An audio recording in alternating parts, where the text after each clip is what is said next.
Now, I read quite a few hit piece articles on the channel from time to time, as I do find some of them absolutely ridiculous. And this new hit piece by Vice definitely tops anything I have read recently. Games. How tabletop RPGs are being reclaimed from bigots and jerks. New rulebooks and designers' notes are making horror RPGs a more inclusive and healthy hobby. Now, this article not only hates on the people that play these games, they not only call them bigots and jerks, as you can see from the title, but it also goes on to smear H.P. Lovecraft, someone that, yes, does have some controversial opinions, and he did state them in a lot of his literature. But of course, these are the games that they are trying to bank off of and make their careers off of. This article is ridiculous in every way possible because it hates on something that they are making money from and the people that they are supposed to be making money from. Now, I personally think that this article should be titled How Tabletop RPGs Are Being Taken Over by Posers and how they are stealing these games from the people that actually play them. And I say this because the people that are behind these things are not actually in it for the passion. They are in it to make money, and with their statements that becomes clear as day. So why don't we begin? When tabletop role-playing game developer Evil Hat Productions announced it had included a content warning on page 6 of its upcoming Fate of Cthulhu game, many folks praised Evil Hat for that. But there was also the now predictable tide of hateful bullshit. Fate of Cthulhu is an upcoming RPG where players take on the role of time travelers, trying to stop a Cthulhu-style apocalypse. It is inspired by the works of H.P. Lovecraft, who of course was racist and anti-Semitic.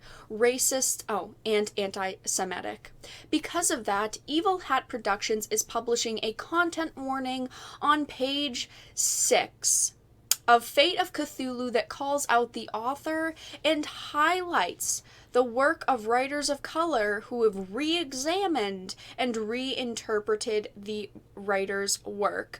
Now, yes, H.P. Lovecraft was known in private to have some fairly racist opinions. There are many private notes out there, and some of his literature did reflect those opinions, but can we keep in mind that he married a Jewish woman? I am not justifying things that he had said in private or even specific things that he had said in his literature. I am not justifying his racist opinions. But if you disrespect this man and his point of view so much, how about you do not bank off of his legacy, his works of art, and maybe create your own? Just food for thought.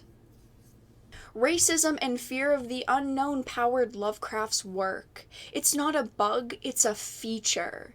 Yet his work is still compelling to many, including myself.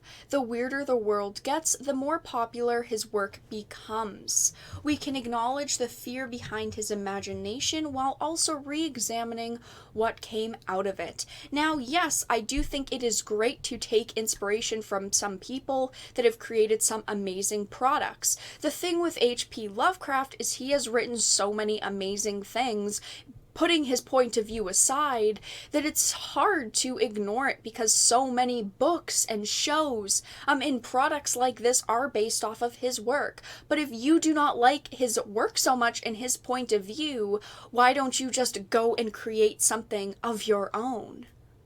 The responses were predictable.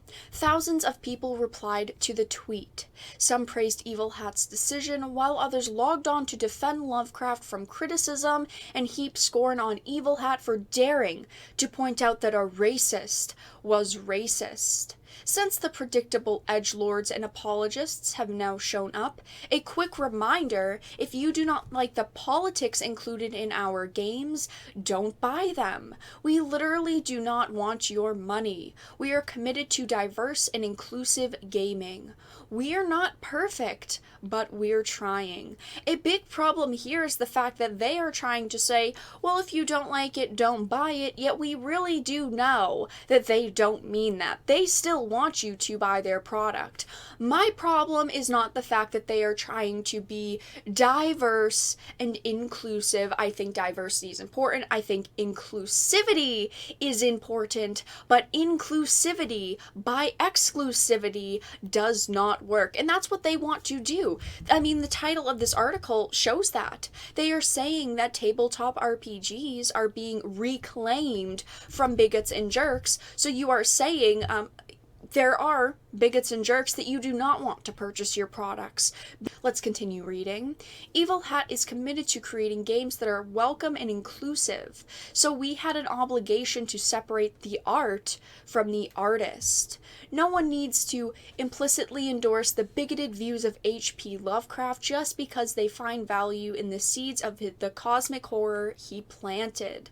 Just as important was Fate of Cthulhu's mature content warning, which encourages game masters to communicate with their players about the hard edges of the game and seek their enthusiastic consent.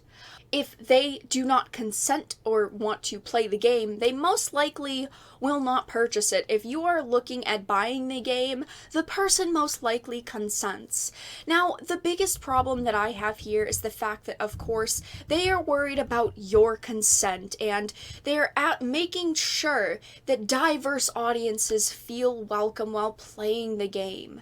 They are much more focused on that than the product that they are presenting for you to purchase. I, at least, do not want these narratives thrown into my games, but that is all that I really had to discuss with this article. An archive will be linked in the description or the pinned comment. If you enjoyed this video, please make sure to give it a like, and of course if you did not, make sure to give it a dislike. I appreciate your support either way, but I will talk to you all again in the next video really soon.